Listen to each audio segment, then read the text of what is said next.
Tak, assalomu alaykum. Agar siz Facebook va Instagram orqali o'zingiz produktlaringizni, xizmatlaringizni sotsangiz, sizga va'da berib ayta olaman, mana shu video sizga foydali bo'ladi. Agar mana shu videoda tushuntirib berilgan 7 ta qadamni to'g'ri ketma-ketlikda va aniqlik bilan bajaradigan bo'lsangiz, sizga ahmoqona savollar bermaydigan, e'tirozlar slishkim kam bo'lgan mijozlar oqimini o'zingiz biznesingizga yo'naltirib, savdolaringizni kamida 3-4x ga ko'paytirib olsangiz bo'ladi va sizda по-любому savol bo'lishi mumkin.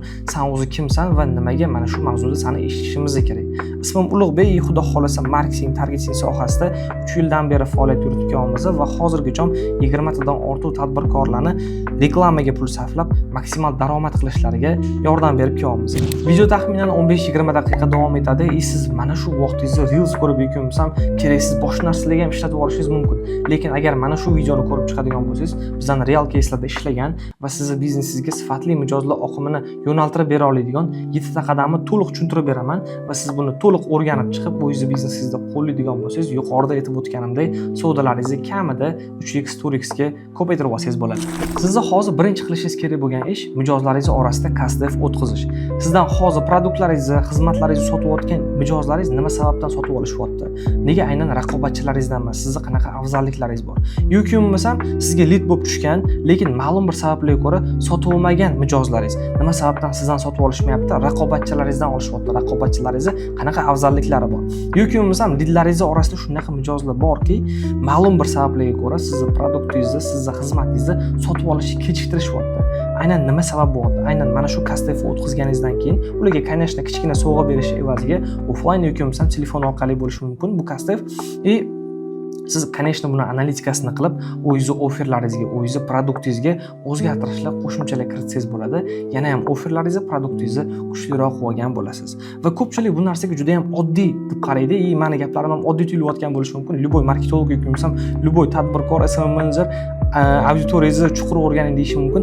Lekin men hozirgacha marketing sohasida 10 tadan oshiq kitob tugatganman, taxminan 6 ta kurs tugatganman va har bitta kurs, har bitta kitobni asosiy va birinchi mavzusi auditoriyaning o'zki nishani juda chuqur o'rganish bo'lgan. Sababi siz auditoriyangizni, o'zingizni bo'lajak mijozlaringizni juda ham chuqur tushunishingiz sizni marketingda qilgan 60% ishingiz hisoblanadi. Agar siz mana shuni qiladigan bo'lsangiz, ancha offerlaringizni, aytganimdek produktlaringizga o'zgartirishlar kirita olasiz, qo'shimchalar kirita olasiz, ancha offerlaringizni, produktlaringizni kuchliroq qila olasiz. Sizni ikkinchi qilishingiz kerak bo'lgan ish lead magnet yaratish. Biz siz bilan kasdef o'tkazib oldik. Hozir produktingizni, xizmatlaringizni sotib o'tgan mijozlar yoki bo'lmasam olmagan mijozlarni xohishlari qanaqa, og'riqlari qanaqa, yoki bo'lmasam nima sababdan sizdan olishyapti, yoki bo'lmasam nima sababli sizdan sotib olishmayapti produktlaringizni, xizmatlaringizni. Aynan o'shalardan kelib chiqib siz bilan lead magnet yaratishimiz kerak. Lead magnet nima deb so'rayotgan bo'lsangiz, lead magnet shunaqa narsaki, sizga u lead magnet tayyorlash deyarli tekinga tushadi, lekin bo'lajak mijozlaringiz uchun katta qiymatga ega bo'lgan bu bo'lishi mumkin. Mini darslik yoki bo'lmasam qanaqadir elektron kitob yoki bo'lmasam checklist yoki bo'lmasam siz ko'rib turgan mana shu YouTube ham lead magnetga misol bo'la oladi. Tadbirkorlar bilan ishlash, ularga dars o'tish, konsultatsiya o'tish protsessida mana bitta narsa har doim hayron qoldiradi. Ularning asosiy e'tiborlari, ularning asosiy savollari nima desam, ularga rezultat olib kelmaydigan yoki bo'lmasam slishkim rezultatga kam ta'sir o'tkazadigan narsalarga asosiy e'tiborligini qaratishadi. Bu postlarni yoki bo'lmasam reelslarni qanaqa vizualda olib ketish, yoki bo'lmasam qanaqa postlarni, targetlarni qanaqa vaqtda yoqish, yoki bo'lmasam storiesga qanaqa chiroyli repost qilib. Lekin aslida ularni marketologlar bilan yoki bo'lmasam ularni ijtimoiy tarmoqlarni yuritadigan SMM menejerlar, targetologlar bilan asosiy gaplashadigan gaplari lead magnetni qanaqa ko'paytirish, qanaqa ko'proq turdagi lead magnetlarni yaratish bo'lishi kerak va aynan mana shu qadam sizga yana ham ko'proq mijozlarni olib kelib beradigan ikkinchi qadam hisoblanadi. Sizni qilishingiz kerak bo'lgan 3-qadam veb-sayt yaratish. Biz lead magnetlarni tekinga beramiz davomimiz, lekin aslida ular tekin emas. Ularni olish uchun siz bo'lajak mijozlaringiz o'zini kontakt daniylarini, ism familiyalarini berishlari kerak va aynan mana shu narsalarni olib olish uchun sizga veb-sayt kerak. Va bundan tashqari marketingda bitta termin bor. Odamlar qachonki sizga vaqt bilan investitsiya qilsa, kelajakda pul bilan investitsiya qilishga ham olib keladi. Va undan tashqari mana shu lead magnetlaringizni o'qish, ko'rish jarayonida bo'lajak mijozlaringiz sizni mutaxassis deb qabul qilishni boshlaydi va sotib olish ehtimoli yana ham oshadi. Va xulosa qilib aytadigan bo'lsak, 3-qilishingiz kerak bo'lgan ish lead magnetni berishi evaziga ulardan kontakt daniylarini, ism familiyalarini olish uchun veb-sayt tayyorlash bo'ladi.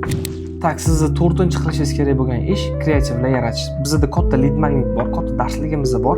Endi aynan o'sha lead magnetga olib o'tadigan har xil postlar yoki bo'lmasam reels uchun ssenariylar, kreativlar yozib chiqish bo'ladi. Davaychi men sizlarga buni tushunarliroq bo'lish uchun fitness misolida, ozish misolida tushuntirib beraman. Bitta trener bor, u ozish bo'yicha katta darslar yaratdi va uning ichida po-любому bitta katta mavzuning ichida kichkina mavzular bo'ladi. Qanaqa to'g'ri dieta qilish yoki bo'lmasam qanaqa to'g'ri ovqatlanish yoki bo'lmasam qanaqa to'g'ri mashq qilish bo'yicha bo'lishi mumkin. Biz odatda mijozlarimizga kamida lead magnet yaratadigan bo'lsak, 5 dan ortiq kreativ ishlatamiz va bu kreativlar nimaga javob beradi? Har bitta reels yoki bo'lmasam har bitta postda oxirida aynan mana shu lead magnetga trigger beriladi. Mana shu videoning ostida qanaqadir plus qoldiring yoki bo'lmasam qanaqadir kommentariy qoldiring. Men sizga mana shunaqa katta darsligimni beraman deyiladi va bu narsa xulosa qilib aytadigan bo'lsak, asosiy lead magnetingizga olib o'tadigan bitta kanal vazifasini bajaradi va u qancha ko'p bo'lsa, shuncha yaxshi. Tak, biz Castef o'tkazdik. Mijozlaringiz uchun eng yaxshi oferli, eng yaxshi produktni tayyorladik. Undan tashqari ularning og'riqlaridan, xohishlaridan kelib chiqib, biz eng yaxshi lead magnetlarni yaratdik va veb-sayt ham tayyorlab oldik, ularning kontaktli informatsiyalarini olib olish uchun. Undan tashqari biz ularga eng yoqadigan kreativlarni ham tayyorladik. Endi bizning qiladigan ishimiz targetlarni aktivlashtirish, aynan o'sha biz tayyorlagan kreativlarga, bizning lead magnetimizga trafik olib kirish. Undan tashqari albatta har bitta kreativni qanaqa rezultat olib kelyapti, qaysi bitta kreativ yaxshi ishlayapti, qaysi bittasi yo'q, hammasini ko'rib chiqib, analitikasini qilib, kerak yaxshi ishlayotgan kreativlarni olib qolish, kerak emaslarni o'sha reklamalarini o'chirib qo'yish. Sizni 6-qilishingiz kerak bo'lgan ish o'sha siz olgan kontaktning informatsiyalarni har bittasiga aloqaga chiqib, o'zingizni eng yaxshi oferlaringizni taqdim qilish bo'ladi. Sizni produktingiz osonroq bo'ladigan bo'lsa, конечно, sotuv menejerlari yoki bo'lmasam sizni produktingiz qiyinroq bo'ladigan bo'lsa, o'zingiz aloqaga chiqsangiz bo'ladi. Sizni 7-qilishingiz kerak bo'lgan ish retargeting mana shu umumiy protsessni yana bitta boshdan qaytarish. Men tushunarliroq bo'lish uchun yuqoridagi yana fitness trener misolida tushuntirib berishga harakat qilaman.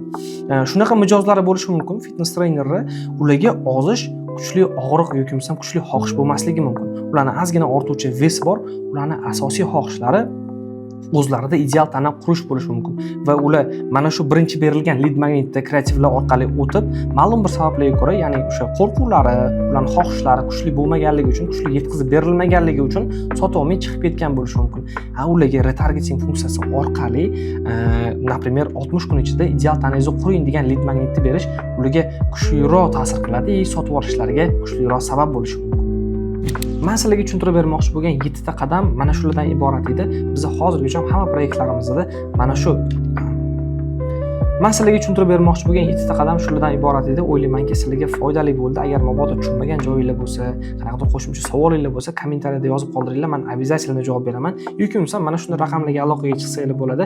Sizlarga kichkina foydam tegsa, juda ham xursand bo'laman. Sog' bo'linglar, salomat bo'linglar.